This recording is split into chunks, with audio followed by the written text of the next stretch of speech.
Les rues de Babylone puaient le sang. Les eaux de l'Euphrate ont été témoins de l'oppression la plus cruelle jamais enregistrée dans l'histoire. Les ombres des temples couvraient une ville entière, où un peuple qui adorait autrefois les étoiles s'inclinait désormais devant les pierres taillées de ses propres mains.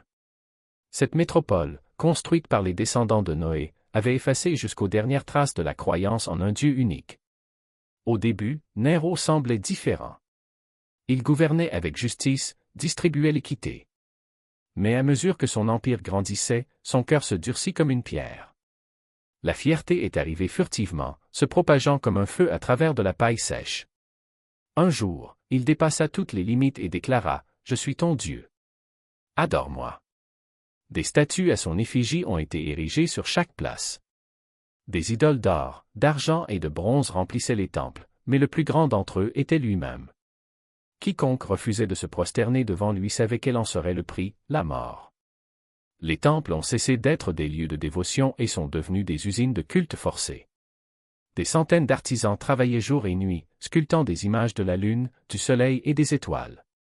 L'État avait même créé un poste officiel, ministre des temples. L'obscurité était devenue si épaisse que l'idolâtrie est devenue une politique gouvernementale.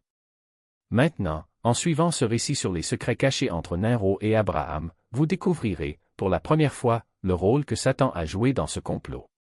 Avant d'aller plus loin, un petit rappel, si vous ne voulez pas manquer des histoires comme celle-ci, abonnez-vous à la chaîne et laissez un like pour que davantage de personnes puissent découvrir cette vérité. Préparé? Alors passons à autre chose. Cette nuit-là, Néron fit un rêve terrifiant. Le ciel se déchira et une lumière inconnue apparut, si intense qu'elle éclipsait l'éclat du soleil, de la lune et de toutes les étoiles. Il trembla sur son trône, jusqu'à ce qu'une ombre s'approche. Un homme est apparu, lui a tendu la main et l'a violemment renversé. Néron se réveilla paniqué, baigné de sueur, les mains tremblantes. Sans perdre de temps, il convoqua astrologues, devins, sorciers et magiciens dans la salle la plus sombre du palais. Il leur raconta son rêve et un lourd silence tomba. Alors l'aîné des astrologues parla, « Ô notre roi, une nouvelle fois arrive. Celui qui l'apportera détruira ton trône. Agissez maintenant. » Le visage de Néron se transforma en pierre. « Que dois-je faire ?» La réponse fut froide, « Tuez tous les garçons qui naissent. » L'ordre fut donné le soir même. À l'aube, le décret résonnait dans les rues. Chaque nouveau-né mâle à Babylone serait exécuté. Les bourreaux allaient maison par maison. Les cris des mères déchiraient le ciel alors que les bébés étaient arrachés de leurs bras. Les épées tombèrent, le sang coula et 100 000 enfants perdirent la vie. Les eaux de l'Euphrate sont devenues rouges. L'un des plus grands massacres de l'histoire était en cours. Babylone s'était transformée en un immense cimetière. C'est à cette époque que la mère d'Abraham, Amathélé, se découvre enceinte. La peur l'étouffait. L'enfant dans son ventre grandissait et le danger se rapprochait chaque jour. Elle ne pouvait pas dire à son mari, Hazar, serviteur des temples, fidèle à Néron, capable de tout, d'avancer dans la vie. Lorsque les douleurs de l'accouchement ont commencé, elle a menti, allez au temple et priez les idoles. Si c'est un garçon, je vous l'amènerai et je le donnerai à Néron. Alors votre position sera élevée. Hazar est parti. Amathélé n'a pas perdu de temps. Les contractions s'intensifiaient, mais je ne pouvais pas accoucher à la maison, les voisins entendaient, les bourreaux venaient. Il s'enveloppa dans un vieux manteau et sortit dans l'obscurité, les pieds nus, chaque pas étant une agonie. Lorsqu'il arriva à la grotte, la lune éclaira le chemin. Seul, sur les pierres froides, Abraham est né. Le bébé n'a pas pleuré.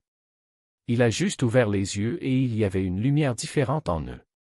Amathélé, tremblante, le prit dans ses bras, l'allaita et l'enveloppa dans son manteau, le plaçant dans le coin le plus sombre de la grotte. Il rentra chez lui avant le retour d'Hazar. Quand il est arrivé, elle pleurait déjà. L'enfant est né très faible. Il est mort sur le coup. Je l'ai enterré quelque part en dehors de la ville. Hazar y croyait et se sentit même soulagé, bien. Au moins, je n'aurai pas de problème. À partir de cette nuit, sa vie fut divisée en deux.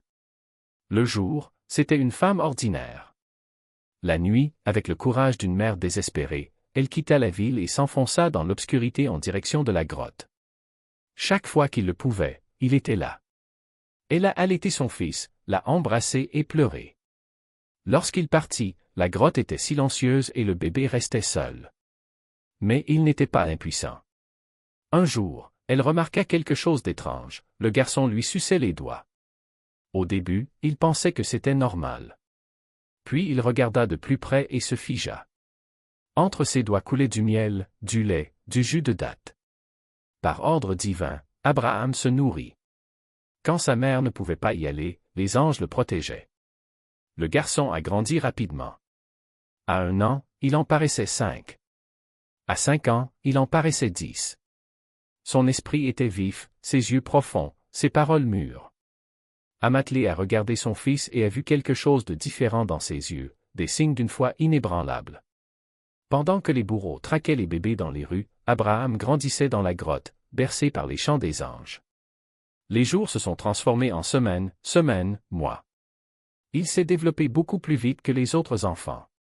La grotte était son berceau et son école. Ses yeux brillants dans les ténèbres allaient bientôt percer les ténèbres qui couvraient Babylone.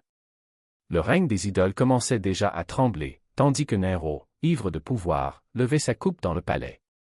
Il ne savait pas que sa véritable fin se déroulait dans une grotte, sous la protection divine.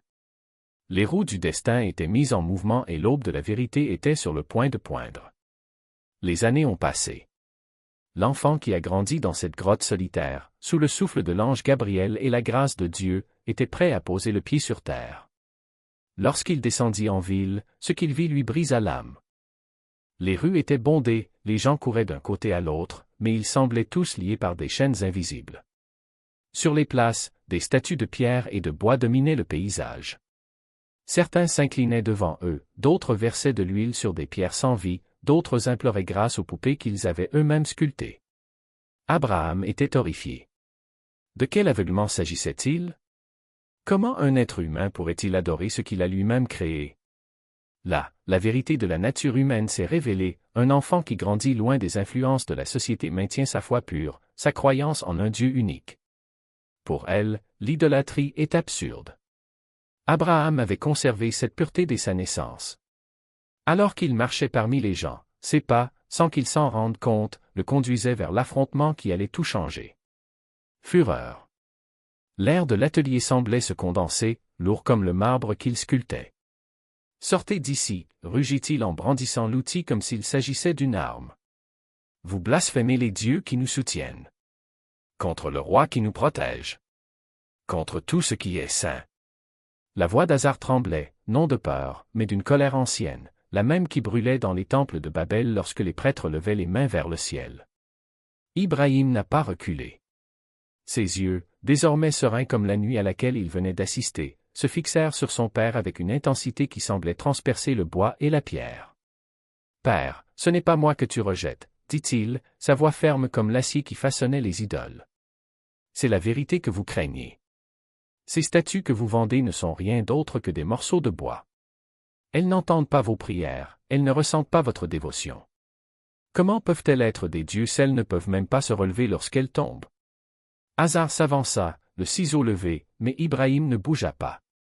Il y avait quelque chose dans son regard qui stoppa le coup à la peur, mais une profonde tristesse, comme s'il savait déjà que ce moment était inévitable.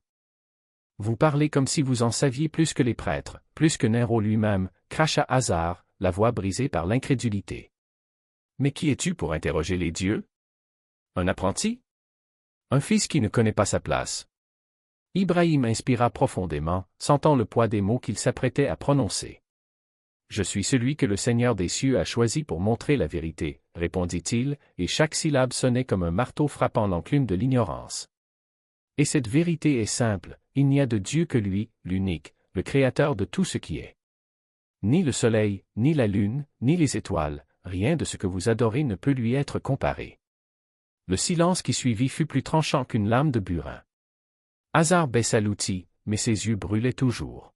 « Si tel est le cas, » dit-il d'une voix désormais froide comme du marbre, « alors il n'y a plus de place pour toi ici. Sors de cette maison. Va où tu veux, mais ne reviens pas. Tu n'es plus mon fils. » Ibrahim n'était pas surpris. Je savais que la vérité fait souvent plus mal que les mensonges et que la fierté humaine est plus dure que le roc. Pourtant, une sensation de douleur lui traversa la poitrine. Même si vous me rejetez, dit-il aussi doucement qu'avant, je ne cesserai jamais de prier pour vous. Parce qu'en fin de compte, c'est la miséricorde d'Allah qui nous guide, pas la colère des hommes. Et sur ces mots, il se retourna et quitta l'atelier, laissant derrière lui l'odeur de la peinture et du bois, les idoles aveugles et sourdes et le cœur d'un père qui ne savait pas encore qu'il était mis à l'épreuve, non pas par un fils, mais par Dieu lui-même. Ta vie. Ses yeux, habitués à voir les sujets s'incliner comme des roseaux au vent, se fixaient désormais sur un homme qui ne s'inclinait pas, ni devant des dieux de pierre, ni devant un roi qui se croyait divin. La salle entière retenait son souffle. L'air était lourd comme du plomb, et chaque mot qui en sortait serait une étincelle dans une poudrière. Nero n'était pas seulement un roi. C'était un homme qui s'était convaincu que le soleil se levait parce qu'il l'avait ordonné, que les pluies tombaient parce qu'il le permettait, que la vie et la mort étaient entre ses mains. Et maintenant, devant lui, un jeune homme au regard serein osa dire qu'il y avait quelqu'un au-dessus de son trône. Quelqu'un qui n'avait pas besoin de couronne, d'armée ou de temple pour se faire obéir. Qui est ton Dieu? Demanda Nero, sa voix pleine de dédain qui cachait à peine sa colère. Où est-il? Pourquoi est-ce que je ne le vois pas? S'il est si puissant, pourquoi n'apparaît-il pas devant moi? Ibrahim, que la paix soit sur lui, ne s'est pas précipité. Il savait que chacun de ses mots serait comme une flèche et qu'un archer habile ne gaspille pas ses tirs. Il attendit que le silence se prolonge, que la tension grandisse, que tous les regards soient fixés sur lui. Puis il répondit, « Mon Seigneur est celui qui donne la vie et l'enlève. Il fait lever le soleil et coucher la lune. Il nourrit les oiseaux et fait germer les graines. Il n'a pas besoin de trône pour se faire obéir, car son royaume n'est pas de ce monde. » Nero rit. Un rire court et sec, comme le claquement de brindilles sèches. « Alors prouve-le. Si ton Dieu est si puissant, apporte-moi un signe. Ou a-t-il peur de moi? » La foule environnante murmurait. Certains riaient, d'autres échangeaient des regards nerveux. Mais Ibrahim, que la paix soit sur lui, n'a pas été ébranlé. Je savais que la vérité n'a pas besoin de preuves pour ceux qui ne veulent pas la voir, mais je savais aussi que, pour ceux dont le cœur n'était pas encore complètement fermé, un signe pouvait être la clé qui ouvre des portes fermées depuis des siècles. Ô Nero, dit-il avec un calme que seuls les vrais courageux possèdent, mon Seigneur n'a peur de personne. Mais si tu insistes pour voir un signe, alors demande-lui de faire venir le soleil de l'ouest. Ou mieux encore, demande à tes dieux de le faire. Après tout, s'ils sont aussi puissants que tu le dis, pourquoi ne peuvent-ils pas déplacer le ciel? La salle entière s'est figée. Même les gardes, habitués à obéir sans poser de questions, ressentaient le poids de ses paroles. Nero, pendant un instant, perdit son sang-froid. Ses doigts se resserrèrent sur le bras du trône et ses yeux se plissèrent comme ceux d'un serpent sur le point de frapper. « Tu oses me défier, grogna-t-il. Savez-vous ce qui arrive à ceux qui se moquent des dieux de Babylone? Ibrahim, que la paix soit sur lui, n'a pas détourné le regard. Je ne me moque pas des dieux. Je me moque du mensonge que vous appelez Dieu. Et je n'ai pas peur de ce que les hommes peuvent faire, car la mort, pour ceux qui croient, n'est pas la fin, c'est seulement une porte. » Nero se leva lentement, comme une ombre qui s'allonge dans le soir. « Alors voyons si ton Dieu te sauvera. Préparez le feu. » Et voilà, la sentence a été prononcée. Il n'y aurait ni jugement, ni pitié. Juste du feu. Un feu qui non seulement brûlerait un homme, mais qui éclairerait à jamais la différence entre la vérité et l'illusion. Alors que les soldats le traînaient hors du palais, Ibrahim, que la paix soit sur lui, leva les yeux vers le ciel une dernière fois. Il n'y avait aucune peur dans ses yeux. Il n'y avait qu'une seule certitude, même dans les plus hautes flammes, la main d'Allah serait la plus forte que le feu, plus puissante que les rois, plus éternelle que les empires. Un vieux conseiller, à la barbe blanche et à la voix rauque. Ô roi des rois, dit-il en s'inclinant, il existe un châtiment qui ne laisse aucune trace, qui dévore même la mémoire. Le feu. Pas un feu ordinaire, mais celui qui ne peut s'éteindre, qui consume sans pitié, qui transforme le corps en cendre et l'âme en un cri qui résonne à travers les siècles. Nero leva la tête, ses yeux brillants d'une lumière menaçante. Feu, répéta-t-il, comme s'il goûtait le mot sur sa langue. Oui. Un feu qui n'est pas seulement une punition, mais un spectacle. Que tout le monde voit et tremble. Faites-leur savoir que défier un Dieu coûte l'existence. Les préparatifs ont commencé avant l'aube. Les esclaves creusèrent une immense fosse aux abords de la ville, si large qu'elle pouvait engloutir un palais entier. Le bois était empilé en couches, imprégné d'huile et de soufre, jusqu'à ce que le tas se dresse comme une montagne noire sur le ciel. Au centre, un pieu de fer était planté assez haut pour que tout le monde puisse voir le condamné. Au moment où le soleil s'est levé, la nouvelle s'était déjà répandue. Les rues de Babylone étaient remplies de gens, certains effrayés, d'autres animés d'une curiosité morbide. Nero voulait une foule. Il voulait que la peur se propage comme une peste, que plus personne n'ose remettre en question son pouvoir. Ibrahim, que la paix soit sur lui, a été sorti de prison à midi. Leur chaîne tintait comme un chant funèbre. Il n'y avait aucune résistance dans ses pas, ni désespoir dans son regard. Tandis qu'il le traînait dans les rues, les gens s'éloignaient, comme si le simple contact de son ombre pouvait attirer la colère du ciel. Certaines femmes couvraient les yeux des enfants. D'autres, plus courageux, murmuraient des prières. Mais personne n'osait parler à haute voix. Nero observait tout du haut de son char, le visage impassible, comme s'il avait déjà gagné. Lorsqu'ils atteignirent la fosse, le feu n'était pas encore allumé. Ibrahim était attaché au bûcher, les bras tendus, comme s'il embrassait le monde. Un lourd silence tomba sur la foule. Même les oiseaux semblaient avoir arrêté de chanter. C'est alors que Nero s'approcha, son manteau rouge gonflé comme des flammes. « Dernière chance, dit-il, sa voix résonnant comme le tonnerre. Agenouillez-vous. Reconnaissez-moi comme votre Dieu et je vous épargnerai la vie. » Ibrahim leva les yeux, serein. « Ô Nero, répondit-il, comment puis-je m'agenouiller devant un homme qui ne peut même pas contrôler le vent qui souffle sur son propre visage? » La foule retenait son souffle. Nero serra les poings, les veines ressortant dans son cou. « Alors brûle-le, grogna-t-il. Brûlez-le et voyez si votre Dieu viendra vous sauver. » Une torche a été allumée. Le feu léchait le bois sec, montait en spirale, dévorant tout sur son passage. Les flammes grandissaient, rugissant comme un monstre affamé, et bientôt une fumée noire s'élevait dans le ciel, tachant le bleu comme une blessure. La foule recula, certains se couvrant le visage avec leurs mains. La chaleur était insupportable, mais Ibrahim ne criait pas. Il n'a pas lutté. Ses lèvres remuaient dans une prière silencieuse et ses yeux hauts, ses yeux brillaient d'une lumière qui n'était pas de ce monde. Nero regardait, fasciné et horrifié. Le feu aurait dû tout consumeur en quelques instants, mais quelque chose n'allait pas. Les flammes dansaient autour d'Ibrahim mais ne le touchaient pas. C'était comme si un mur invisible le protégeait, comme si l'air autour de lui refusait de brûler. La foule commença à murmurer. Certains tombèrent à genoux. D'autres s'enfuirent, terrifiés. Nero sentit le sol trembler sous ses pieds. « Ce n'est pas possible, murmura-t-il. Ce n'est pas possible. » Et puis, au milieu des flammes, une voix résonna non pas celle d'Ibrahim, mais une voix qui n'appartenait à personne. « Au feu, sois fraîcheur et paix pour Ibrahim. » Le feu s'éteignit en un instant, comme si une main divine l'avait éteint. Les flammes se sont transformées en une douce brise, et là où auparavant il n'y avait que destruction, il y avait maintenant un jardin. Les fleurs fleurissaient autour d'Ibrahim et l'air était empli d'un parfum de paradis. Il était indemne, les cordes qui le liaient tombaient comme de la cendre, et au-dessus de sa tête, une lumière dorée brillait comme le soleil de midi. La foule a crié. Certains ont pleuré. D'autres s'enfuirent, fous de peur. Nero, cependant, ne bougea pas. Il était pétrifié, les yeux écarquillés, la bouche ouverte dans un cri qui ne sortait pas. Parce que là, devant tout le monde, se trouvait la preuve qu'il avait en cherché et que cela allait maintenant le détruire. Ce n'était pas un homme qui avait survécu.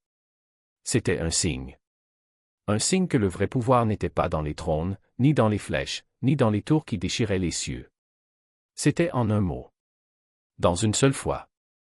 Dans un cœur qui, même face à la mort, ne s'est pas plié. Et tandis qu'Ibrahim, que la paix soit sur lui, descendait du bûcher, libre, Nero sentit quelque chose se briser en lui. Ce n'était pas seulement sa fierté. C'était son âme. Parce qu'à ce moment-là, il savait avec une certitude qui le brûlait plus que n'importe quel feu qu'il n'avait jamais été un dieu. Juste un homme. Un petit homme, confronté à une vérité qui allait l'écraser à jamais. Préparer un nouveau défi. Un nouveau spectacle. Parce qu'un tyran ne se rend jamais à la vérité, il ne fait que la déformer, l'enterrer sous des couches de mensonges encore plus audacieux. Et ainsi, alors que les flammes s'inclinaient en signe de révérence devant leur Créateur, Nero ne vit aucun miracle. J'ai vu un défaut. Une brèche dans votre propre pouvoir.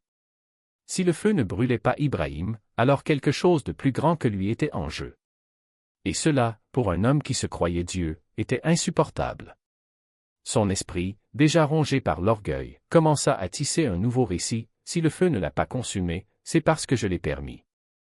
Je contrôle même les forces qui défient la nature. Les mots tombaient de ses lèvres comme du venin, lentement, calculés, tandis que ses yeux scrutaient la foule à la recherche d'une confirmation.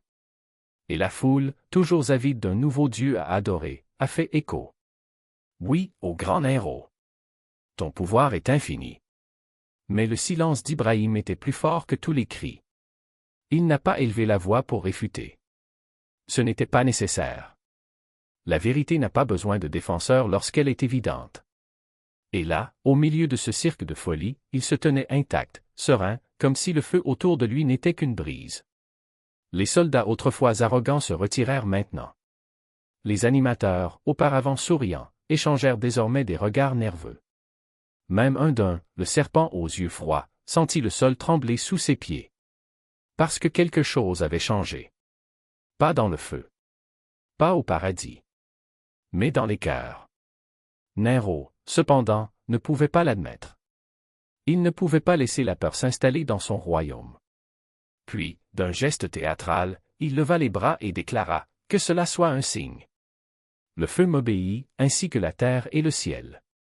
Ibrahim n'est qu'un homme, mais je suis le Seigneur de tous les éléments. La foule a applaudi, mais leurs applaudissements sonnaient creux, comme des tambours vides. Parce qu'au fond, tout le monde le savait.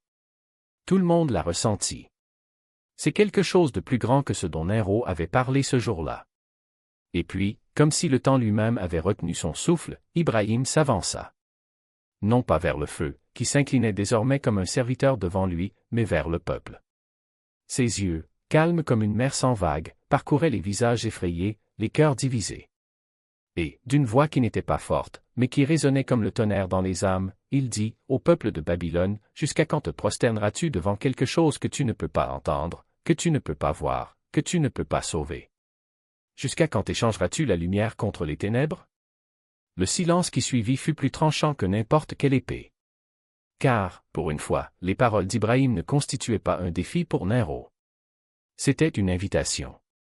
Une invitation à la liberté. Et à ce moment-là, quelque chose s'est brisé, non pas chez Nero, mais chez certains de ceux qui l'ont suivi. Un vieil homme, les mains tremblantes, laissa tomber le morceau de bois qu'il portait. Une femme, les larmes aux yeux, a couvert le visage de son fils pour qu'il ne voie plus le feu. Un jeune soldat, qui auparavant se moquait des ordres du roi, regarda maintenant Ibrahim avec une question dans les yeux, et s'il avait raison? Nero a vu. Et il comprit qu'il ne pouvait pas permettre cela. Parce qu'un tyran ne règne pas seulement avec le feu et l'épée, il gouverne avec la peur. Et la peur lui glissait entre les doigts comme du sable. Puis, avec un sourire qui n'atteignit pas ses yeux, il se tourna vers Ibrahim et dit, « Si ton Dieu est si puissant, pourquoi ne le sauves-tu pas maintenant? Pourquoi ne le fais-tu pas sortir de cet endroit? » C'était un piège. Une dernière tentative pour prouver qu'en fin de compte, même le Dieu d'Ibrahim était faible. Mais Ibrahim ne s'est pas laissé prendre au piège. Il n'a pas supplié. Il n'a pas plaidé. Il se contenta de sourire un sourire qui portait la paix de quelqu'un qui avait déjà gagné avant même le début de la bataille. Et puis, d'une voix ferme, il répondit, « Ô Nero, mon Seigneur n'a rien à te prouver. Il m'a déjà tout prouvé. » Et à ce moment-là, le feu s'est éteint. Non pas comme une flamme qui s'éteint, mais comme une lumière qui se retire, satisfaite. Les cendres tombèrent au sol, froides comme la neige. Et là où il y avait autrefois l'enfer, il n'y avait plus qu'Ibrahim intact, immaculé, comme s'il n'y était jamais allé. Les gens criaient. Certains avec étonnement. D'autres d'horreur.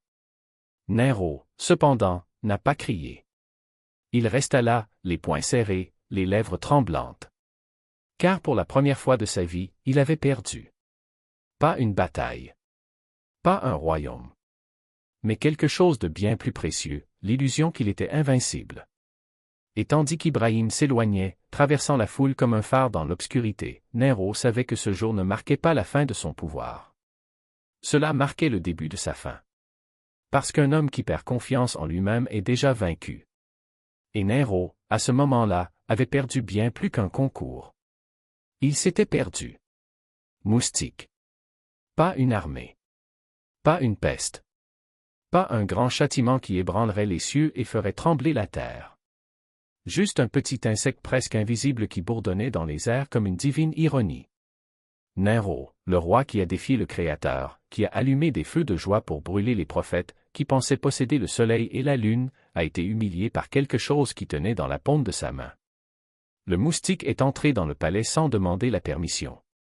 Il ne fut arrêté ni par les murs, ni par les gardes, ni par les enchantements des sorciers. Il traversa les couloirs dorés, longea les salles où les nobles s'inclinaient et atterrit finalement sur le nez du roi. Nero le chassa d'un geste irrité, mais l'insecte revint. Et il est revenu. Et il est revenu. De plus en plus insistant, de plus en plus proche, jusqu'à ce que, dans un moment de fureur, le roi tente de l'écraser. Mais le moustique était plus rapide. S'enfuit, bourdonné, provoqué. Les jours passèrent. Le roi ne dormit pas. Je n'ai pas mangé.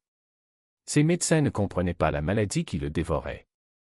Ses conseillers murmurèrent qu'il s'agissait d'un sortilège, d'une malédiction des dieux offensés. Mais Nero le savait. Au fond, il l'avait toujours su. Ce n'était pas un sort. C'était une réponse. Une réponse aussi minime que son arrogance était grande. Le moustique est entré dans son oreille. Nero a crié. Il lui saisit la tête, la cogna contre les murs, leur ordonna d'ouvrir son crâne pour en extraire l'ennemi. Mais il était trop tard. L'insecte s'était déjà logé là où aucune épée, aucune armée, aucune puissance humaine ne pouvait atteindre. Et là, dans le silence de son esprit, Nero entendit le bourdonnement. Non plus un son extérieur, mais une voix. Un souvenir. Apporter le soleil de l'ouest. Il a essayé de résister. Il s'accrochait toujours au trône, donnait toujours des ordres, prétendait toujours être le même roi. Mais le moustique ne le laissait pas faire. Jour après jour, la douleur augmentait. Ses yeux se gonflèrent, son visage se déforma, sa voix devint un gémissement. Les nobles s'éloignèrent. Les prêtres murmuraient que les dieux l'avaient abandonné. Et Nero, l'invincible, le seigneur des empires, l'homme qui avait défié le ciel, mourut seul, dans l'agonie, dévoré par quelque chose qu'il ne pouvait même pas voir. Il n'y a pas eu de grandes funérailles. Il n'y a pas eu de deuil. Juste le silence d'un empire qui, sans son chef, commençait à s'effondrer. Les statues dorées restaient debout, mais il n'y avait plus personne pour les vénérer. Les prêtres perdirent leur influence. Et le peuple, qui auparavant s'inclinait, leva maintenant les yeux vers le ciel et se demanda, si un moustique pouvait renverser un roi, que ne pouvait-il faire d'autre le Dieu qui l'avait envoyé? Pendant ce temps, au loin, Ibrahim marchait. Non pas en fugitif, mais en homme libre. Il ne portait ni épée, ni armée, ni couronne. Juste la certitude que la vérité n'a pas besoin du feu pour gagner. Juste la foi que même lorsque le monde semble immuable, même le plus petit souffle peut tout changer. Ainsi, entre le moustique et la miséricorde, entre l'arrogance et l'abandon, l'histoire continue. Parce que le pouvoir des tyrans est toujours temporaire. Mais la parole de Dieu demeure. De plus en plus désespéré. Le soleil était impitoyable. Le sable brûlait sous ses pieds et le vent n'apportait que le silence. Mais Hajar n'a pas abandonné. Entre Safa et Marwa, elle courait comme si sa vie dépendait de ses pas. Et ça dépendait. Ismaïl a pleuré. Le cri d'un enfant dans le désert est un son plus profond que la lame d'une épée. Hajar revint vers lui, s'agenouilla, lui toucha le front. Il faisait chaud. Très chaud. Elle pressa ses lèvres contre les siennes, essayant d'y faire entrer un peu d'humidité, mais sa propre bouche était sèche. Puis quelque chose s'est produit. Pas un miracle tonitruant, pas un tonnerre ou un ange descendant du ciel. Juste un mouvement. Faible, presque imperceptible. Sous le petit pied d'Ismaïl, la terre tremblait. Un bruit comme celui de l'eau jaillissant d'un rocher. Hajar recula, les yeux écarquillés. Là où auparavant il n'y avait que du sable, une fontaine jaillit. Pas un filet d'eau, mais un jet abondant, comme si la terre avait sauvé cet instant pendant des siècles.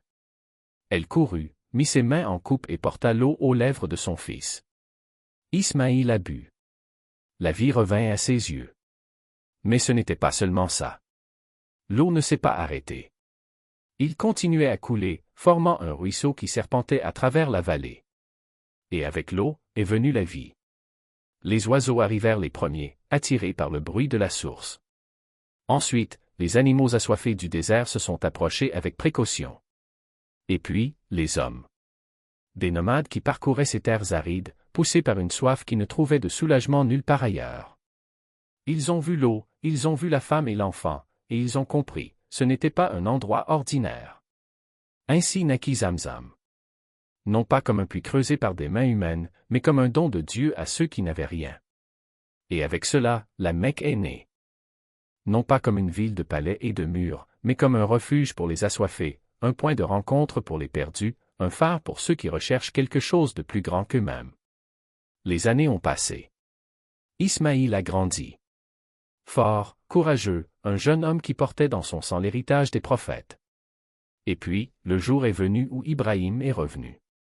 Non pas en tant que visiteur, mais en tant que messager d'une nouvelle épreuve.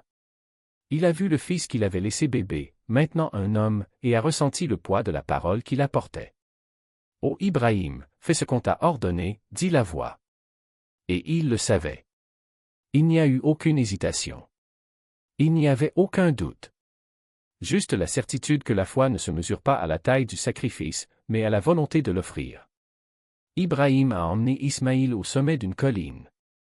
Le soleil était haut et le silence entre eux était plus éloquent que n'importe quel mot. « Ô mon fils, j'ai vu dans un rêve que je te sacrifiais. »« Qu'en penses-tu » a demandé Ibrahim. Ismaïl n'a pas baissé les yeux. « Ô mon père, fais ce qu'on te commande. Tu me trouveras, si Dieu le veut, parmi les patients. » Cette réponse n'était pas une résignation. C'était la confiance. Et c'est cette confiance qui a tout changé. Quand Ibrahim leva le couteau, le ciel ne s'ouvrit pas au tonnerre.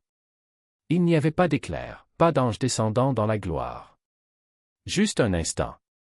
Un instant où le temps s'est arrêté. Et puis, la voix, « Ô Ibrahim, tu as réalisé la vision. » À la place d'Ismaïl, apparut un bélier, offert par Dieu en rançon. Ce n'était pas un test de cruauté. C'était une épreuve d'amour. Un amour qui ne s'accroche pas, qui ne retient pas, qui délivre. Et à ce moment-là, au sommet de cette colline, Ibrahim n'a pas seulement sauvé son fils. Il a enseigné au monde que la vraie force ne réside pas dans la domination, mais dans la confiance. La vraie victoire ne réside pas dans la victoire, mais dans la soumission. Ainsi, entre soif et satiété, entre désert et eau, entre sacrifice et miséricorde, l'histoire d'Ibrahim continue. Parce que les épreuves ne finissent pas. Ils se transforment. Et à chaque nouvelle étape, la foi se renouvelle, plus forte, plus profonde, plus lumineuse. Parce que Dieu ne teste pas ses serviteurs pour les détruire. Il les teste pour les élever. Et ceux qui se lèvent ne retombent plus jamais. Et de plus en plus impuissants, mais de plus en plus pleins d'espoir. Dans chaque course, notre mère faisait une chose, en courant, elle tournait son regard vers Ismaïl, car une mère n'oublie jamais la confiance, même lorsqu'elle cherche l'espoir. Jusqu'à ce qu'à un moment donné, elle s'arrête. Il s'est retourné. Et il entendit un bruit. Notre mère s'est retournée, a regardé Ismaïl et a vu. L'eau a jailli sous les pieds de son fils, alayhi salam. Au début, c'était un sujet timide. Puis ça a grandi. La terre s'ouvrit et l'eau jaillit avec force. Ce n'était pas de la pluie. Cela ne vient pas du ciel. Cela venait de la terre. Parce que parfois la miséricorde ne vient pas d'en haut, elle vient d'en bas. Zamzam. Une mer, autrefois agitée, déménageait désormais de toute urgence. L'eau coulait, se répandait. Elle a utilisé ses mains, a ramassé la terre et a crié « Zam! Zam! » Arrête, retiens-toi. Ces mots sont entrés dans l'histoire. Ils ont nommé cette eau Zamzam. Et il continue de couler. Des siècles plus tard, des empires se sont effondrés, des villes ont été rasées, mais Zamzam continue de couler.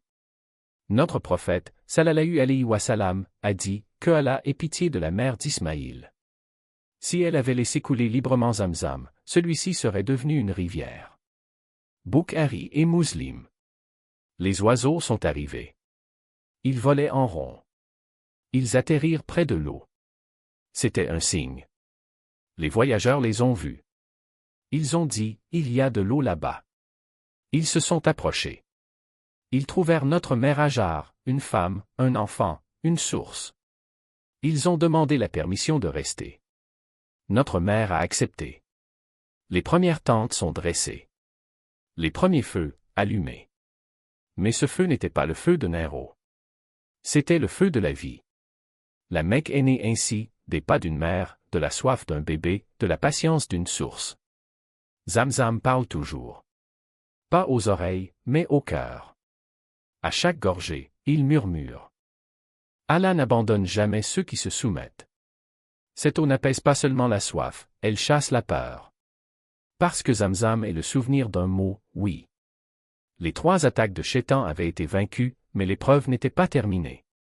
Parce qu'Allah ne supprime pas les épreuves après avoir accordé des bénédictions, il les approfondit. Une nouvelle phase commençait pour Ibrahim, alayhi salam. Une nuit, il a fait un rêve. Dans ce document, il a sacrifié son fils. Il s'est réveillé avec la poitrine serrée. Ce n'était pas n'importe quel rêve. J'ai attendu. La 2e nuit, même vision. Dans le 3e, la scène se répète. Maintenant, Ibrahim savait, ce n'était pas un murmure de Shaitan, mais un ordre d'Allah. Le Coran est clair, nous vous annonçons la bonne nouvelle d'un fils docile, As-Saffat, 101. Et puis vient le test. Ibrahim a décidé. Mais cette décision n'a pas été prise seule, son fils en faisait également partie.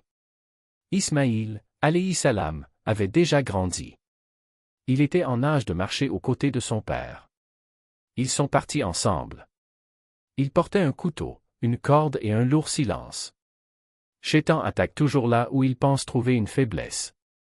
Cette fois, il est allé chez sa mère. Il s'est approché de Hajar sous forme humaine. Savez-vous, dit-il, où Ibrahim emmène son fils? Notre mère répondit calmement, pour rendre visite à un ami. Shaitan sourit. Non, a-t-il insisté. Il vous emmène pour vous sacrifier. Vous pensez que votre Seigneur l'a ordonné. Ces mots étaient du poison, mais Hajar restait impassible. Il demanda, Allah a-t-il ordonné? Oui, répondit Shaitan. Hajar fit une pause.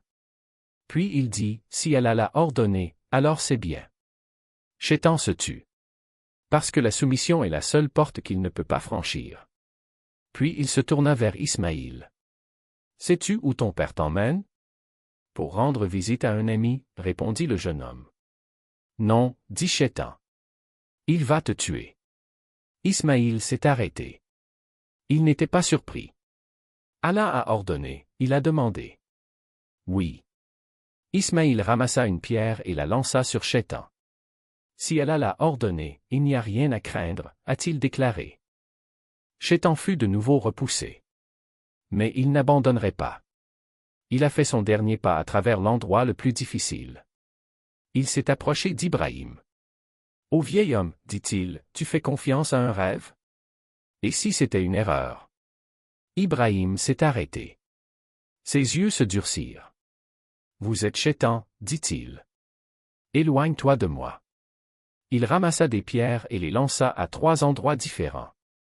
Ces 3 tailles de pierre sont à l'origine du Jamara lors du Hajj. Ce n'est pas une tradition. C'est la résistance. La mère se soumet. Le fils s'est soumis. Le père se soumit. Ce test est donc génial. Le Coran scelle cette scène par ces mots, et quand ils se soumirent tous deux, il le posa sur son front, à Safa, 103. Il n'y a pas de cri dans cette phrase, pas de combat, juste de la soumission. On dit que des anges furent témoins de la scène. Les cieux ont tremblé. Ibrahim s'arrêta et parla à son fils, « Ô mon fils, je vois dans un rêve que je te sacrifie. Qu'en penses-tu » Ce n'était pas un ordre. C'était un témoignage. Ismaïl, alayhi salam, répondit, « Ô mon père, fais ce qui t'a été commandé. Tu me trouveras, si Allah le veut, parmi les patients, à Safa, 102. C'est un mot qui ne ressemble à aucun autre dans l'histoire, un fils marche ainsi vers la mort. Ismaïl a fait ses dernières demandes, attachez-moi bien. Aiguisez le couteau. Ne regardez pas mon visage. Ces paroles ne sont pas dramatiques, elles sont réelles. Parce que la foi ne se perd pas. Elle se présente telle qu'elle est. Ibrahim a pleuré. Mais cela ne s'est pas arrêté. Les larmes n'empêchent pas la soumission. Le couteau était levé. Je ne l'ai pas coupé. Il a été de nouveau érigé. Je ne l'ai pas encore coupé. Puis vint l'ordre, ô Ibrahim, tu as réalisé la vision, Asapha, 104. L'épreuve était terminée. Le substitut divin arriva, Jibril rapporta un bélier du paradis. Et le sacrifice fut accepté. Ces échos résonnent encore aujourd'hui. Les takbirs de l'Aïd ont commencé ainsi. Le père et le fils sont revenus. Ils rencontrèrent à nouveau Hajar. Une famille avait surmonté l'épreuve la plus dure, et Allah s'est souvenu d'eux avec ces mots. Ainsi nous récompensons ceux qui font le bien, Asapha, 110. Ce n'est pas une histoire. C'est une mesure.